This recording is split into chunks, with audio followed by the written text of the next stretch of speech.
حضرت رسالت مآب صلی اللہ علیہ وسلم کو جس وقت دنیا میں مبعوث فرمایا اور رسالت جو عنایت فرمائی تو اس وقت اس پورے خطے میں 3 مذاہب کا غلبہ تھا۔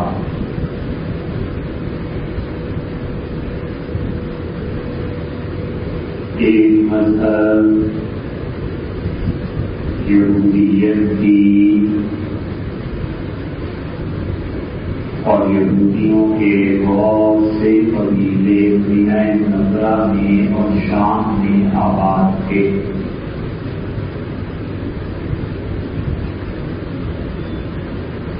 اور بہت سے لوگ اس امید پر شہروں میں آبادے تھے کہ ان کی کتابوں میں یہ خوشخبری اور پیش گوئی آئی تھی کہ اللہ تعالیٰ کے آخری رسول ایک ایسی زمین میں آئیں گے جہاں پر کھجوروں کے باغات ہوں گے علیہ السلام۔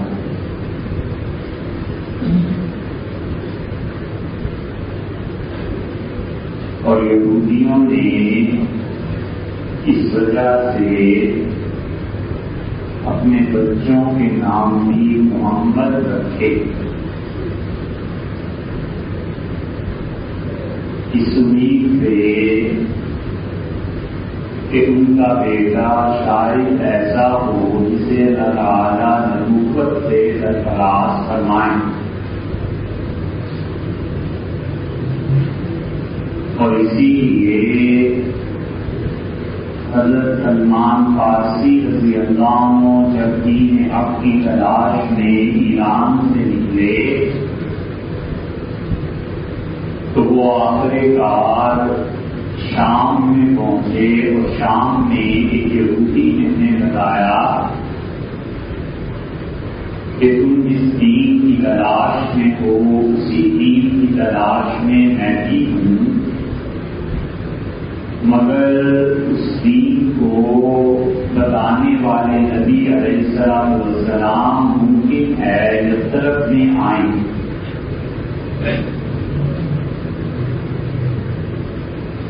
اور حضور اقدس صلی اللہ علیہ وسلم نے بھی فرمایا کہ جب میں معراج میں جا رہا تھا تو جبریل نے ایک زمین کی طرف اشارہ کیا اور کہا کہ یہاں کر کے نماز پڑھیں، 2 رکعتیں پڑھیں، یہ ایسا مقام ہے جہاں پر آپ کی ہجرت ہوگی۔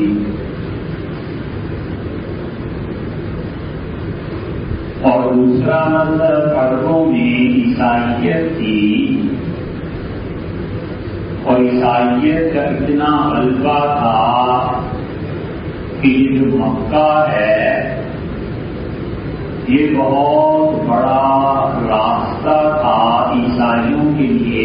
جب وہ شام جاتے تھے جہاں اب اسرائیل قائم ہے، جہاں پہ مریم کی قبر ہے، وہ قلعہ ہے جہاں پہ سیدنا مسیح علیہ السلام پیدا ہوئے تھے۔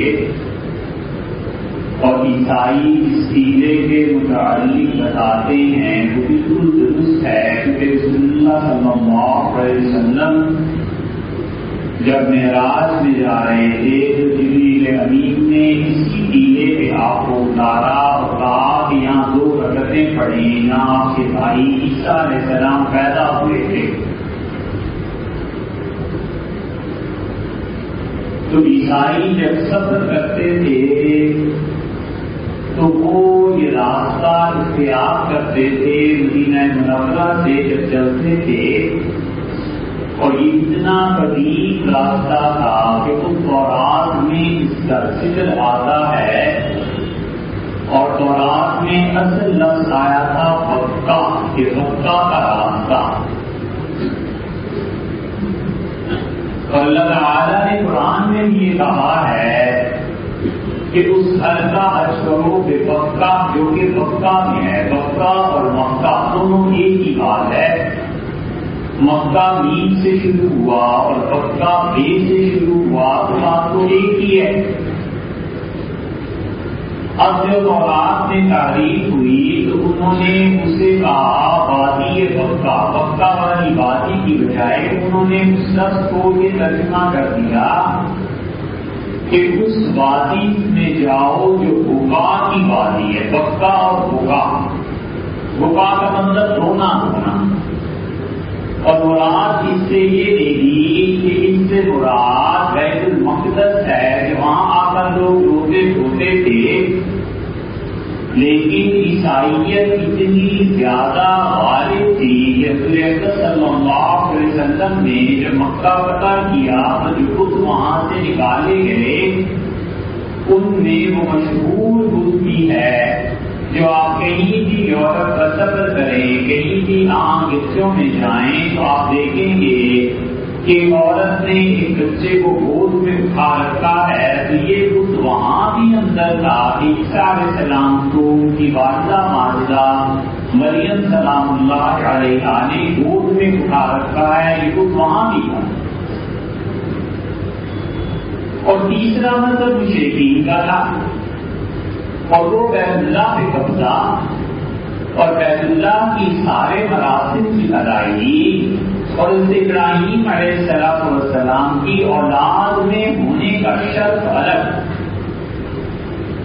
ان سب چیزوں کے درمیان حضور صلی اللہ علیہ وسلم اٹھتے ہیں اور وہ یہ کہتے ہیں کہ دیکھو یہ چیز غلط ہے اور اللہ کے ساتھ شرک یہ کسی صورت برداشت نہیں کیا جا سکتا. تو عیسائیت، یہودیت اور شرک کے درمیان اللہ تعالیٰ نے رسول اللہ صلی اللہ علیہ وسلم کو مبعوث فرمایا اور یہ کہا کہ یا ایھا المدثر. مدثر کے 3 ترجمے کیے گئے ہیں. مدثر کا ایک ترجمہ یہ ہے کہ موٹی چادر اوڑھنے والا، کمبل اوڑھنے والا. مزمل کا ترجمہ بھی یہی ہے. ایک ترجمہ یہ کیا گیا ہے کہ یا ایھا المدثر دثرا یعنی ہلاک کر دینا، یعنی وہ شخص جس کی بات نہیں مانی جائے گی تو لوگ خراب تباہ برباد کر دیے جائیں گے. اور ایک مدثر کا مطلب ہے جمع کرنا، یعنی وہ شخص اٹھ کھڑا ہو جس پہ ہم پوری انسانیت کو، امتوں کو جمع کر دیں گے. اتنی برکت والی ذات ہے کہ مختلف قبائل اور قومی اس شخص پر جمع ہو جائیں گی، یعنی حضور صلی اللہ علیہ وسلم. اور حکم کیا دیا؟ اللہ تعالیٰ نے فرمایا یہ جتنے بھی اقوام ہیں تینوں،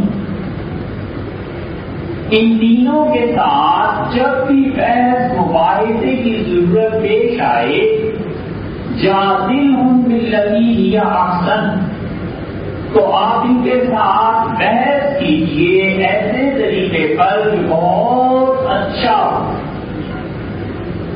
اور اللہ تعالیٰ نے منع فرما دیا اس بات سے کہ اس بحث میں آپ غصے میں آ جائیں، سخت جواب دیں. اللہ نے کہا بالکل نہیں. مذہب کی بحث ہے، اس میں اتنا تو تیز ہونے کی ضرورت نہیں. وہ دلیل دیتے ہیں، آپ دلیل کا جواب دلیل دیتے ہیں. لڑنے کی کیا بات ہے؟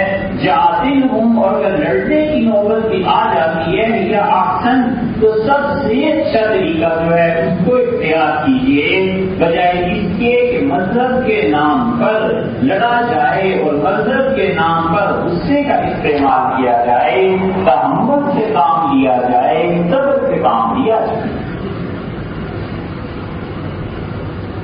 ایک آدمی اگر یہ چاہے کہ دنیا میں صرف اسلام رہ جائے اور باقی کوئی مذہب نہ رہے، اور اس سے بھی نچلی سطح پر ایک آدمی یہ چاہے کہ صرف وہ فرقہ رہ جائے جو اسلام کے فرقے ہیں، اور وہ بھی وہ فرقہ جس کا میں پیدا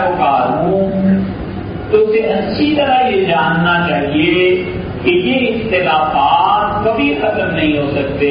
اللہ نے قرآن میں فرمایا کہ یہ جو تم عیسائیت، یہودیت اور شرک کو دیکھتے ہو، وَلِذَٰلِكَ خَلَقَهُمْ، ہم نے انہیں پیدا ہی ان کاموں کے لیے کیا.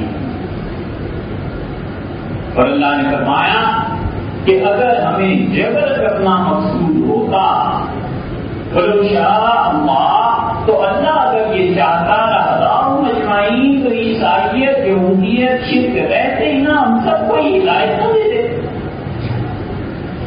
اور اگر اللہ جبر کرتا تو پھر ہمارے مسلمان ہونے کا اور کسی شخص کے کافر ہونے کا فائدہ کیا؟ ہم جبرن مسلمان ہو گئے تو جبرن کافر ہو گئے.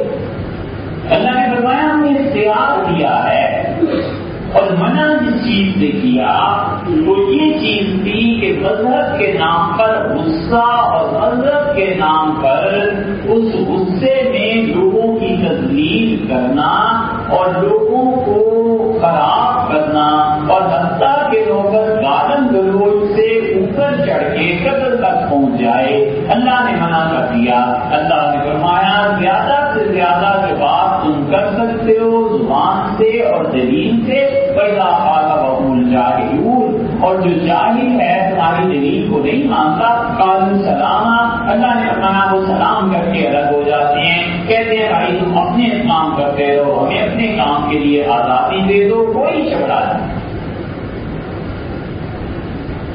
اسی لیے دوسری جگہ اللہ نے فرمایا کہ لا نبتغي الجاہلین، جب کوئی آدمی حق کے مقابلے میں باطل کو لے آئے اور تم سے جھگڑا کرنے لگے تو لوگوں سے کہہ دو کہ ہمیں جہالت سے کوئی سروکار نہیں ہے، ہم جاہلوں سے کہاں تک کر سکتے ہیں، کہاں تک منہ لگا سکتے ہیں، تم اپنا کام کرو ہم اپنا کام. اسی لیے شریعت جن چیزوں پر سب سے زیادہ زور دیتی ہے وہ ایک چیز یہ ہے کہ انسان جذبات کی بجائے عقل سے زندگی گزارے اور اس کے دماغ کی حکومت چلے، دل کی حکومت نہ چلے. جن لوگوں کی دل کی حکومت چلتی ہے، جو جی میں آیا کر گزرے، اس کو گالی دینی ہے تو گالی دیتی، اس کی تعریف کرنی ہے تو تعریف کرتی، مذہب کے نام پہ جلوس کر لیا، جلسہ نکال لیا، کسی کو اچھا کہہ دیا، کسی کو برا کہہ دیا. شریعت کہتی ہے ہمیشہ عقل سے کام لو، شعور سے کام لو اور اپنے آپ کو پابند کرو اس چیز کا کہ تم جذبات کی رو میں مت بہ جاؤ. اسی لیے حضور اکرم صلی اللہ علیہ وسلم کی زندگی کو اگر آپ دیکھیں، کوئی ایک موقع سیرت میں ایسا نہیں کہ آپ جذبات میں آ گئے ہوں اور پھر اس پہ عمل بھی کر لیا. بتقاضۂ بشریت یہ تو ہوا ہے کہ رسول اللہ صلی اللہ علیہ وسلم کو شدید غصہ آیا اور کبھی آپ نے یہ بھی کہہ دیا کہ میں یہ کر دوں گا، لیکن عمل کبھی نہیں کیا. رک گئے، اتنا رک گئے کہ آپ سیرت کی کتابیں اٹھائیں تو ادب المفرد میں امام بخاری رحمۃ اللہ علیہ روایت لائے ہیں کہ ایک بچی رسول اللہ صلی اللہ علیہ وسلم کے یہاں کام کرتی تھی اور آپ نے اسے کسی کام کے لیے کہا کہ بیٹی فلاں جگہ جاؤ اور یہ کام کراؤ. تھوڑی دیر کے بعد جب آپ نے پردہ ہٹایا تو دیکھا وہ بچوں سے کھیل رہی، تو آپ تشریف لے گئے اور اسے ڈانٹا کہ جو میں نے کام کہا تھا وہ کیوں نہیں کیا. اور پھر فرمایا اگر اللہ کے سامنے جواب دینے کا خوف نہ ہوتا تو میں تمہیں ایسی سزا دیتا کہ تمہیں تکلیف پہنچتی تم یاد رکھو، نہیں سزا. اس لیے کہ پتا تھا کہ آج اس بچی کو سزا دیں گے تو کل اللہ کی قیامت میں جواب دینا پڑے گا. ایک مسئلہ جو باوجود اس کے کہ بہت کتابوں کو دیکھا ہم سے تو آج تک حل نہیں ہو سکا اور بہت سے اہل علم سے پوچھا کہ آخر اس مسئلے کا کیا حل ہے کہ بچوں کو مارا جائے. نماز جیسی فرض چیز پہ فقہا کہتے ہیں جب 10 سال کا ہو جائے اور نماز نہ پڑھے تو اس کے سر پہ، گھٹی پہ، گردن کے پچھلے حصے پہ ایسے چپت لگا دی جائے ڈرانے کے لیے کہ نماز کیوں نہیں پڑھتے. اور پھر وہ صاحب کہتے ہیں کہ کشپ ڈنڈے کا استعمال نہ کیا جائے. یہ جو لوگ اپنے بچوں کو بے دریغ مارتے ہیں وہ سوچیں کہ یہ بچہ بالغ نہیں ہے، اس لیے اگر وہ معاف بھی کر دے باپ کو یا مربی کو یا تربیت کرنے والوں کو معاف کر دے تو اس کی معافی کا کوئی اعتبار نہیں، اس لیے تو بالغ نہیں ہے. اور نہ کرے تو کرنا اور نہ کرنا برابر ہو گئے، ہوگا کیا؟ کوئی کہے کہ باپ معافی مانگے تو معافی بھی مانگ لے، بڑے ہو کے وہ معاف کر دے تو وہ وقت جو بچپن کا تھا جب مارا تھا اس کا حساب اللہ کے یہاں ہوگا اور کوئی صورت اس کی نظر نہیں آتی. اس لیے سوچنا چاہیے ہاتھ اٹھانے سے پہلے کہ اللہ نے کیا حکم دیا ہے. جہاں کفر اور شرک کی وہ بات تھی وہاں بھی اللہ نے بتا دیا کہ مار نہیں سکتے. اللہ نے کہا لوگوں کو سمجھا دو، کوئی آدمی حق کو نہیں مانتا اسے اس کے ہاتھ پہ چھوڑ دو، تم اپنا کام کرو. حضور اکرم صلی اللہ علیہ وسلم اتنا زیادہ لوگوں کو محتاط رکھتے تھے، اتنا زیادہ ڈراتے تھے کہ آپ نے فرمایا تم میں سے اگر کوئی آدمی مسجد میں آئے اور اس کا اسلحہ کھلا ہوا ہو جسے لوگ دیکھ سکیں اور اس نے اسے لوڈ کر رکھا ہو، اس زمانے میں تیر چلتے تھے، آپ نے فرمایا تیر کو چلے پہ چڑھا رکھا ہو کمان پہ اور اس نے اس حالت میں مسجد میں نماز پڑھی تو میرے سمجھنا میری امت میں سے نہیں رہا. آپ نے فرمایا خبردار جب تم مسجدوں میں آؤ تو اپنے تیروں کے سرے پیغام ان کو الٹا کر دو، ایسے نہ ہو کہ کوئی آدمی دیکھ کر ڈر جائے. منع فرمایا اس سے شدت اور یہ بتایا کہ لوگ عقل سے کام لیں اور شعور کو بیدار کریں اور شعوری زندگی بسر کریں. حتیٰ کہ جو جوان صحابہ رضی اللہ عنہ تھے جن کے جذبات تھے اور اپنے ماں باپ پہ کسی غیرت نہیں آتی، حضرت عمار رضی اللہ عنہ کہتے تھے کہ میرے والد کو میں نے دیکھا ڈبو رہا تھا، ابو جہل بار بار ہوتے لگا رہا تھا، انہیں لگوا رہا تھا بڑے پانی کے تالاب میں، اور میں نے اپنی ماں کو دیکھا ابو جہل نے نیزہ مارا اور جو نشانہ ہو جاتا تھا وہیں جا کر وہ لگا، یعنی ان کی شرم کی جگہ پہ، اور وہ وہیں شہید ہو گئی تڑپ تڑپ کے. عمار رضی اللہ عنہ 19-20 برس کے جوان ہیں، غصہ نہیں آنا تھا، ابو جہل کو نہیں مارنا تھا. وہ کہتے ہیں میں حیران تھا میں کیا کروں، اور شدید غصے کے عالم میں حضور صلی اللہ علیہ وسلم نے دیکھ کیا. آپ یاسر کی اولاد صبر کرے موعدہ الجنہ، میرا وعدہ ہے جنت میں سب سے ملاقات ہوگی، صبر کرو کچھ نہیں کرنا. اس سے بڑا صبر کا امتحان کیا ہو سکتا ہے کہ حضور صلی اللہ علیہ وسلم سب کچھ دیکھتے رہے، سنتے رہے، نہیں ہاتھ اٹھایا، نہیں لڑے. اللہ نے کہہ دیا تھا کہ جادلوا باللتی ہی احسن، اپنے مخالفین سے بھی بات کرنی ہے تو صبر سے، بھروسے سے. ایسی کیا بچی بھی ہے کہ تم لڑنے لگ جاؤ، بالکل نہیں. حتیٰ کہ کافروں نے حملے کیے تو حملوں کا جواب ہوا، اور جس نے میدان جنگ میں بھی کلمہ پڑھ دیا حضور صلی اللہ علیہ وسلم نہیں اسے کچھ نہیں کہنا. یہاں تک کہ رضی اللہ عنہ کہتے تھے رسول اللہ صلی اللہ علیہ وسلم نے بدر سے پہلے ہمیں بٹھایا اور فرمایا کہ میں تم سے یہ بتانا کہنا چاہتا ہوں کہ میرے چچا عباس ان کے دل میں اسلام ہے، اور وہ جو تمہارے خلاف آ گئے ہیں لڑنے کے لیے اپنی قوم کے اثر سے مجبور ہو کے آ گئے ہیں، وہ بھی مکہ کے سردار ہیں، آج بھی ہے. اور آپ نے فرمایا اگر عباس کسی کی تلوار کی زد میں آ جائیں تو انہیں نہیں مارنا. حضرت حذیفہ رضی اللہ عنہ کہتے تھے میرے والد بھی تھے سامنے آئے ہوئے، میں نے کہا سبحان اللہ، ہم اپنے باپوں کو اور عمر رضی اللہ عنہ کے ماموں بھی لے، ہم نے کہا اپنے ماموں کو اور اپنے چچاؤں کو اور باپوں کو نہ چھوڑ دیں، اور حضور صلی اللہ علیہ وسلم کے چچا کو چھوڑ دیں.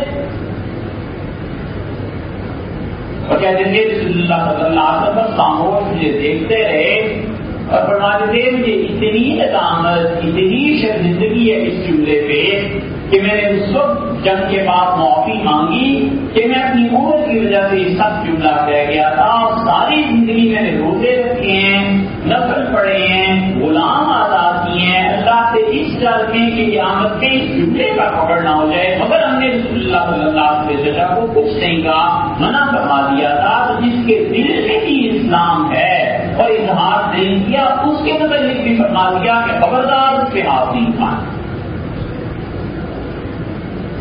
اس لیے یہ جتنی روایات آپ پڑھتے ہیں کہ عمر رضی اللہ عنہ نے درہ اٹھا لیا، سیدنا عمر رضی اللہ عنہ کے مزاج میں ایسی شدت تھی، اس میں ایک روایت لوگ بھول جاتے ہیں جو سیدنا عمر رضی اللہ عنہ نے ماسٹر کی بتائی، اپنی اصل حقیقت بتائی۔ ایک صحابی رضی اللہ عنہ کہتے تھے کہ میرے ساتھ میرا بھتیجا تھا اور عمر رضی اللہ عنہ کو ہمارے خلاف غلط رپورٹ پہنچائی گئی اور ہم نے سنا کہ امیر المومنین غصے میں ہیں کہ جس کو میں نے گورنر مقرر کیا اس نے مسلمانوں کا یہ حق کیوں ضائع کر دیا۔ تو میں اور میرا بھتیجا حاضر ہوئے تو ہم نے آ کے پوچھا مدینہ منورہ میں کہ عمر رضی اللہ عنہ پوری بات سنیں گے؟ انہوں نے کہا ہاں سنیں گے۔ ہم نے کہا وہ غصے میں ہے؟ تو ایک آدمی نے کہا کانا وقافا عند حدود اللہ، جہاں اللہ کی حد شروع ہو جاتی ہے عمر ٹھہر پڑتے ہیں زمین پہ، عمر بالکل پانی ہو جاتے ہیں۔ اور اگر آپ کو کچھ کہنا ہے تو امیر المومنین رضی اللہ عنہ کے سامنے قرآن کی کوئی آیت پڑھ دینا، وہ بالکل ٹھنڈے ہو جائیں۔ وہ کہتے ہیں جب ہم حاضر ہوئے تو عمر رضی اللہ عنہ نے کہا غصے سے جو تمہارے متعلق یہ شکایت پہنچی ہے۔ میں نے کہا امیر المومنین اللہ نے کہا تو الحق معافی سے کام لو، درگزر کرو۔ تو کہتے ہیں عمر رضی اللہ عنہ اتنے زیادہ نرم پڑ گئے کہ بالکل نظریں جھکانی، اور جب میں نے کہا کہ اللہ نے اپنے ایک بندہ رہنے کا حکم دیا ہے تو زمین میں مٹی میں اپنے ہاتھ ملا دیے، رکھ دیے، سجدہ کیا اور کہتے کہ یہ اپنے آمد مٹی، عمر سے زیادہ اللہ کے لیے مٹی میں ملنے والا کون ہوگا؟ میں خدا کا سب سے کمزور بندہ ہوں۔ فیصلہ ہوا اور انہوں نے جو بات کہی یہ ہے اصل بات۔ انہوں نے کہا میرے دوستو میں اپنی حکومت میں رسول اللہ صلی اللہ علیہ وسلم کی امت کے بارے میں اتنا نرم دل رکھتا ہوں کہ اس نرمی کا اگر لوگوں کو پتہ چل جائے تو جو میرے کندھے پہ چادر ہے لوگ یہ بھی اٹھا کر لے جائیں، بھاگ جائیں۔ میں نے یہ صرف اس لیے کر رکھا ہے ظاہری طور پہ کہ حکومت کا دبدبہ قائم رہے، خلافت کا دبدبہ قائم۔